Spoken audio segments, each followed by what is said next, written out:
Hello दोस्तों, नमस्कार। मैं आपका अपने YouTube channel ETF and more में आपका हार्दिक स्वागत करता हूं। अगर आप नए हैं तो हमारे ETF एंड मोर चैनल को ज़रूर सब्सक्राइब करें और बेल आइकन ज़रूर दबा लें। चलिए आगे बढ़ते हैं। तो दोस्तों, आज के इस वीडियो में हम एनालिसिस करेंगे कि कल के लिए इन्वेस्टमेंट में सबसे बेस्ट ETF कौन से होंगे। ये चुनाव हम लोग उसमें आए डिलीवरी प्रतिशत के अनुसार और लगे हुए पैसे के अनुसार उसका चयन करते हैं। तो चलिए हम आज देखते हैं कि सबसे ज़्यादा डिलीवरी परसेंट कहाँ उठा है। तो आइए शुरू करते हैं। सबसे पहले हम ये ध्यान देंगे कि कौन सी इंडेक्स में सबसे ज़्यादा पैसा लगा है। तो चलिए हम इसको देख लेते हैं।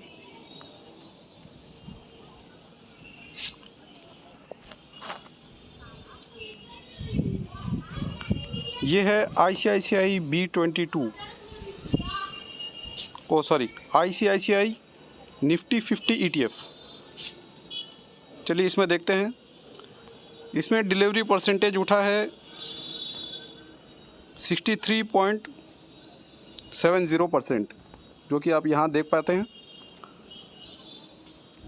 और चलिए अब इसमें देखते हैं कि पैसा कितना लगा है।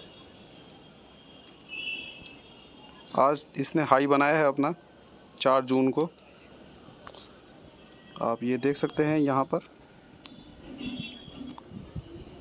और इसमें पैसा कितना लगा है, वॉल्यूम भी आम तौर पर जितना होना चाहिए उससे ज़्यादा ही है।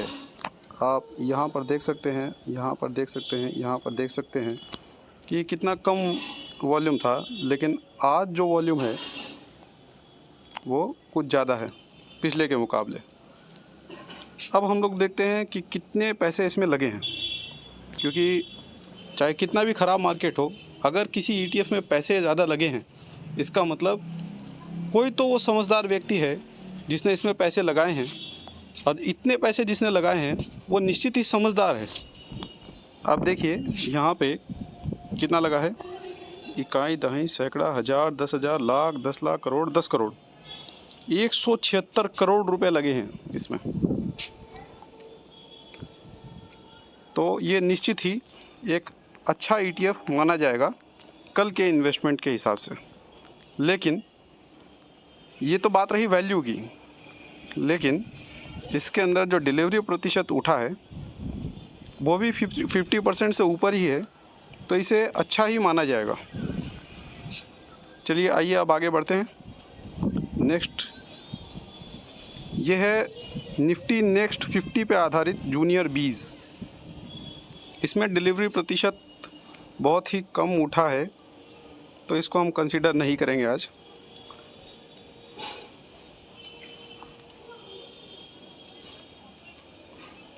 इसका देखते हैं। इसमें PSU बैंक 20, ये निफ्टी 50 PSU बैंक के इंडेक्स के ऊपर चलता है ये ETF। और इसमें आप देख सकते हैं कि 58.24% इसमें डिलीवरी पोजीशन बना है। चलिए इसमें कितना इन्वेस्टमेंट हुआ वो देखते हैं, लोगों ने कितना पैसा उठाया है।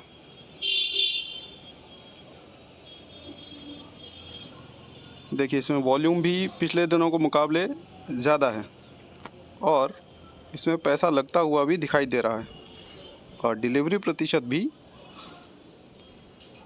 50% से ऊपर है। तो आप देख सकते हैं यहाँ पे कितना ज़्यादा पैसा लगा है पहले की तुलना में। आज पिछले कई दिनों के मुकाबले में, पिछले कई दिनों में ऐसा पैसा नहीं लगा जो आज लगा है। इसका मतलब कल के लिए ये बेस्ट हो सकता है। इसका मतलब ये नहीं है कि ये आज आपने ख़रीदा कल ही रॉकेट हो जाएगा, ऐसी बात नहीं है। चलिए नेक्स्ट पे चलते हैं। आज ज़्यादातर दोस्तों ब्रॉडर मार्केट के जो इंडेक्स हैं और उन पे प्रचलित जो ETF हैं उनमें ज़्यादा ख़रीदारी हुई है बजाय कि सेक्टोरियल के। तो एक ये हमारा ETF है जिसको हम HDFC स्मॉल कैप 250 ETF कहते हैं। इसमें देखते हैं डिलीवरी प्रतिशत कितना उठा है। डिलीवरी के लिहाज से देखें तो ये बेहतर है, 63.19% इसमें डिलीवरी पोजीशन उठा है।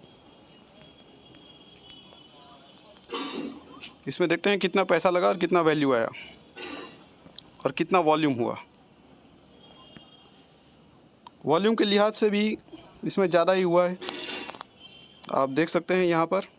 मैं इसको मार्क कर देता हूँ, ये यहाँ पर, ये यहाँ पर, और इसमें वैल्यू जो लगी है वो भी पिछले दिनों के तुलना में ज़्यादा है। आप यहाँ पे चेक कर सकते हैं, पिछले कुछ दिनों में यहाँ पे कुछ भी हुआ ही नहीं, जबकि आज इतना ज़्यादा वैल्यू में इसमें ख़रीदारी हुई है। तो चलिए नेक्स्ट हम लोग देखते हैं।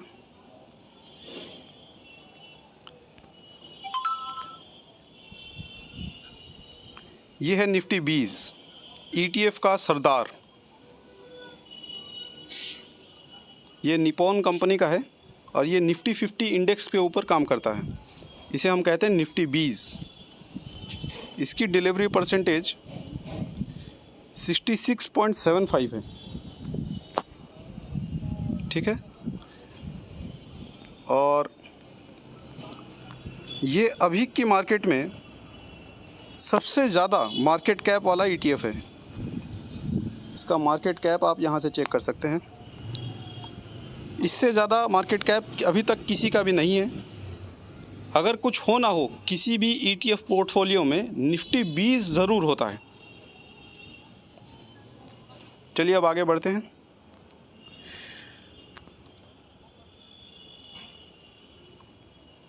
और इसे हम बेंचमार्क इंडाइसिस के रूप में भी काम में लेते हैं। जो ETF इस निफ्टी 50 से ज़्यादा दौड़ता है हम उसे ज़्यादा कंसीडर करते हैं, बशर्ते उसमें वॉल्यूम रेगुलर हो और ज़्यादा हो। चलिए आइए इसमें देखते हैं, इसमें आज का वॉल्यूम कितना है। ये है इसका वॉल्यूम, ये है इसकी ख़रीदारी। ख़रीदारी आप देख रहे हैं, ये ऐतिहासिक ख़रीदारी है दोस्तों।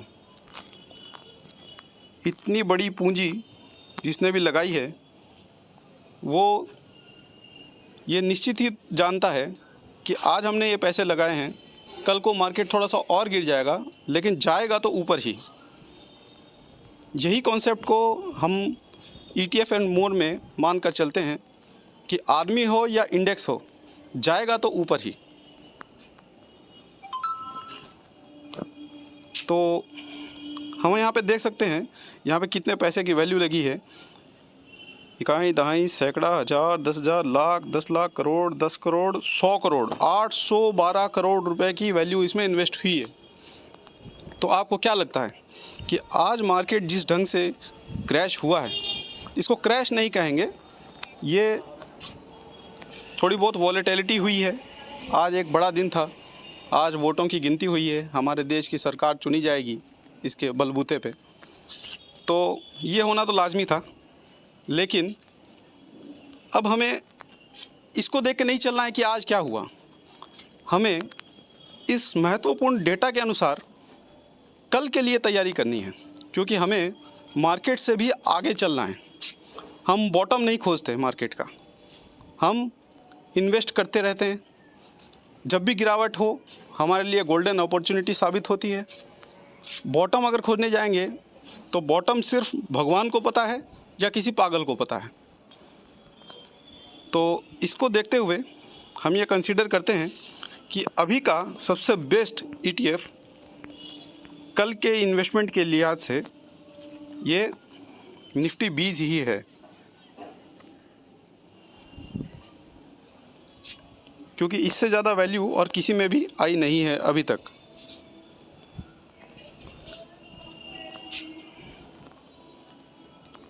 और एक ETF है जो मेरा सबसे ज़्यादा फेवरेट है। इसमें 500 स्टॉक्स इंक्लूडेड हैं। ये काम करता है निफ्टी 500 पे। निफ्टी 500 की जो इंडेक्स है उस पर ये काम करता है। निफ्टी 500 ETF, इसके अंदर कई सेक्टर सम्मिलित हैं। इसकी विस्तृत जानकारियाँ भी दूंगा, आप बस हमसे जुड़े रहिए और सब्सक्राइब का बटन दबाना मत भूलिएगा, ताकि ऐसी ही जानकारी मैं आप तक डेली बेसिस पे पहुंचाता रहूं। चलिए इसमें देखते हैं डिलीवरी प्रतिशत। इसमें सबसे ज़्यादा डिलीवरी परसेंटेज आज उठा है। ये 88.90%। इससे ज़्यादा डिलीवरी पोजीशन किसी रेगुलर ज़्यादा वॉल्यूम वाले स्टॉक ETF में आज की डेट में नहीं लगा है। ये मैंने एनालाइज़ किया है। तो ये निश्चित ही तौर पर ये एक्चुअली इसको हम ट्रेडिंग के लिहाज से नहीं रखते, इसको हम रखते हैं लॉन्ग टर्म के हिसाब से। ये अभी का बेस्ट ETF कंसीडर किया जा सकता है लॉन्ग टर्म इन्वेस्टमेंट के रूप में, जिसमें कि ETF की सुविधा मिले। ETF की सुविधा मतलब कि इसमें मार्केट चाहे कितना भी नीचे जाए, इन्वेस्टमेंट करने में डर नहीं लगता।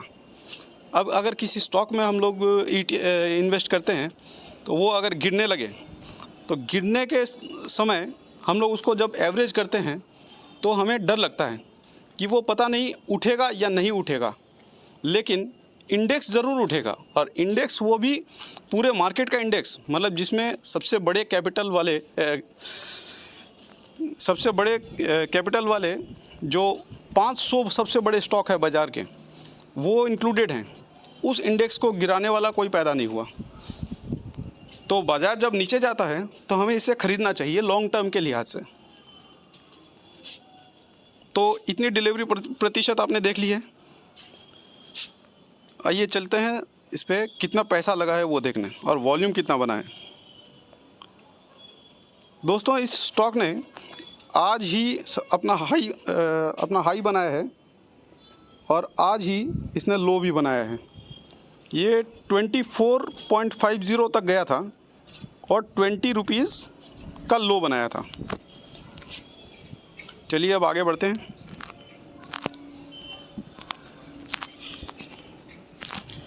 वॉल्यूम के लिहाज से भी आज ठीक ठाक ही वॉल्यूम था इसके अंदर, जो कि आप यहाँ पर देख सकते हैं। और जहाँ तक रही पैसा लगने की बात, तो इसके अंदर सबसे ज़्यादा पैसे लगते हैं। ये रेगुलर बेसिस पे है और लोग ज़्यादातर इसको लॉन्ग टर्म के पर्पज़ से होल्ड करते हैं। तो ये आपके पोर्टफोलियो में ज़रूर होना चाहिए मेरे हिसाब से। हालांकि मैं सेबी रजिस्टर्ड नहीं हूँ, सेबी से मुझे कोई अनुमति नहीं है इस बात की कि मैं किसी को कहूँ या ख़रीदने के लिए या बेचने के लिए। तो मेरी बात मानिए, आप कभी भी मेरी बात को ख़रीदने बेचने की राय के हिसाब से कंसीडर मत कीजिए। मैं जो भी बोलता हूँ वो मेरी अपनी खुद की राय है और मैं यही सोचकर बोलता हूँ कि इस राय के अनुसार मैं खुद ही ख़रीदूँगा और बेचूँगा। मैं आपको कोई राय नहीं दूँगा, ठीक है? बाकी आपकी मर्ज़ी।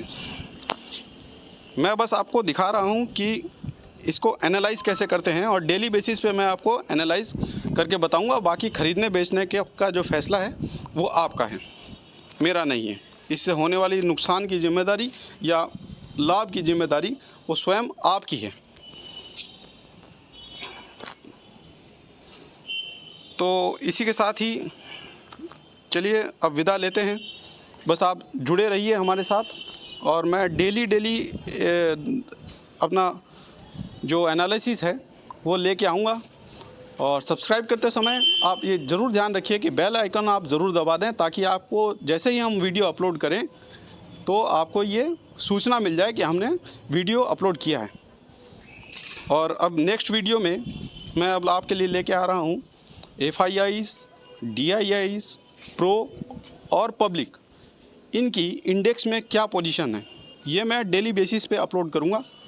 तो आप जुड़े रहिए, आपका आशीर्वाद बना के रखिए। धन्यवाद।